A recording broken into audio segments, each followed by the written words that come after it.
ಎಲ್ರಿಗೂ ನಮಸ್ಕಾರ.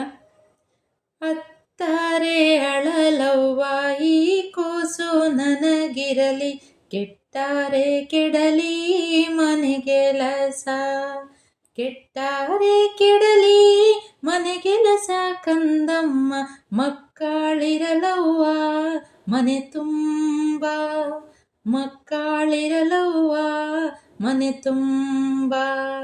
ಏನಪ್ಪ ಇದು ಲಾಲಿ ಹಾಡು ಆಡ್ತಿದ್ದೀನಿ ಅಂದ್ಕೊಂಡ್ರಾ? ಎಲ್ರಿಗೂ ಮಕ್ಕಳ ದಿನಾಚರಣೆ ಶುಭಾಶಯಗಳು ಸ್ನೇಹಿತರೆ. ಎಲ್ಲ ಪಾಲಕರಿಗೂ ತನ್ನ ಮಕ್ಕಳು ಬೆಳಿಬೇಕು, ತಿಳ್ಕೋಬೇಕು, ಓದಬೇಕು, ಕೈ ತುಂಬ ಸಂಪಾದನೆ ಮಾಡಬೇಕು, ಜೀವನದಲ್ಲಿ ಆನಂದವಾಗಿರಬೇಕು ಅಂತ ಎಲ್ಲ ಪಾಲಕರಿಗೂ ಆಸೆ ಇರುತ್ತೆ. ಆ ಒಂದು ದೃಷ್ಟಿಕೋನವನ್ನು ಇಟ್ಕೊಂಡು ಎಲ್ಲರೂ ಒಂದು ಒಳ್ಳೆ ಶಾಲೆಯಲ್ಲಿ ಆ ಮಕ್ಕಳನ್ನ ಅಡ್ಮಿಷನ್ ತಗೊತಾರೆ, ಒಳ್ಳೆ ಕಂಪ್ನಿಗೆ ಹೋಗಪ್ಪ ಅಂತ ಎಲ್ಲ ತಂದೆ ತಾಯಿಗಳಿಗೂ ಆಶೀರ್ವಾದ ಇದ್ದೇ ಇರುತ್ತೆ ಮಕ್ಕಳ ಮೇಲೆ. ಆದರೆ ಎಲ್ಲೋ ಒಂದು ಕಡೆ ಅವ್ರನ್ನ ನಾವು ಒಂದು ದುಡಿಯೋ ಮೆಷಿನ್ ಮಾಡ್ತಾಯಿದ್ದೀವಿ ಅಂತ ಅನ್ಸಲ್ವಾ? ಯಾಕೆ ಅಂದರೆ ಮಕ್ಕಳು ಒಂದು ಹಸಿ ಮಣ್ಣಿನ ಥರ. ಈಗ ಕುಂಬಾರ ಮಡಿಕೆ ಮಾಡಬೇಕಾದ್ರೆ ನೋಡಿ, ಆ ಮಡಿಕೆಗೆ ಶೇಪ್ ಕೊಡಬೇಕಾದ್ರೆ ಒಳಗಿಂದನೂ ಹದ ಮಾಡ್ತಿರ್ತಾನೆ, ಮೇಲಿಂದನೂ ತಟ್ತಾ ಇರ್ತಾನೆ.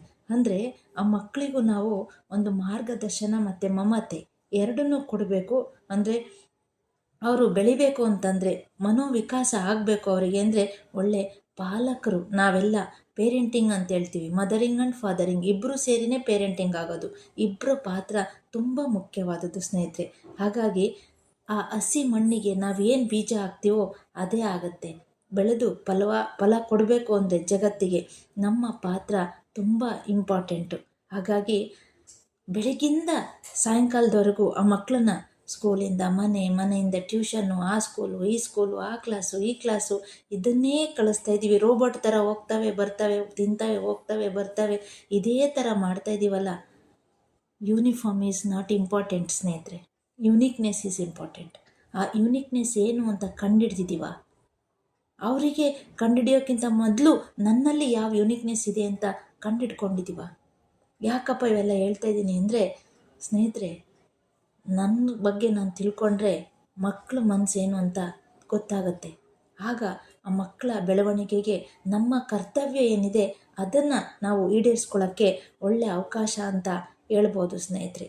ಅದಕ್ಕಾಗಿ ಅವರಿಗೆ ಒಳ್ಳೆ ಮಾರ್ಗದರ್ಶನ, ಮಮಕಾರ, ಸ್ವತಂತ್ರತೆಯನ್ನು ಕೊಡಿ. ಇವತ್ತು ಮಕ್ಕಳ ದಿನಾಚರಣೆ ಅಂಥ ಮಕ್ಕಳನ್ನು ನೋಡಿದ್ರೆ ನಮಗೆ ಎಷ್ಟೋ ಒಂದು ಖುಷಿ ಆಗುತ್ತೆ. ಮುಂದಿನ ಭವಿಷ್ಯ ಅವರೆಲ್ಲ ಈ ಒಂದು ಜಗತ್ತನ್ನು ಬೆಳಗಬೇಕು ಅಂತಂದರೆ ಅಂಥ ಮಕ್ಕಳನ್ನು ನಾವು ಪಾಲಕರಾಗಿ ರೆಡಿ ಮಾಡಬೇಕು ಅನ್ನೋದೇ ನನ್ನ ಉದ್ದೇಶ. ಹಾಗಾಗಿ ಎಲ್ಲರೂ ಆ ಮಕ್ಕಳಿಗೆ ಸಹಕಾರ ನೀಡಿ, ಪ್ರೀತಿ ನೀಡಿ, ಸಂಸ್ಕಾರದ ಶಿಕ್ಷಣವನ್ನು ಕೊಡಿ ಅಂತ ಹೇಳ್ತಾ ಎಲ್ರಿಗೂ ಧನ್ಯವಾದ ಸ್ನೇಹಿತರೆ. Thank you.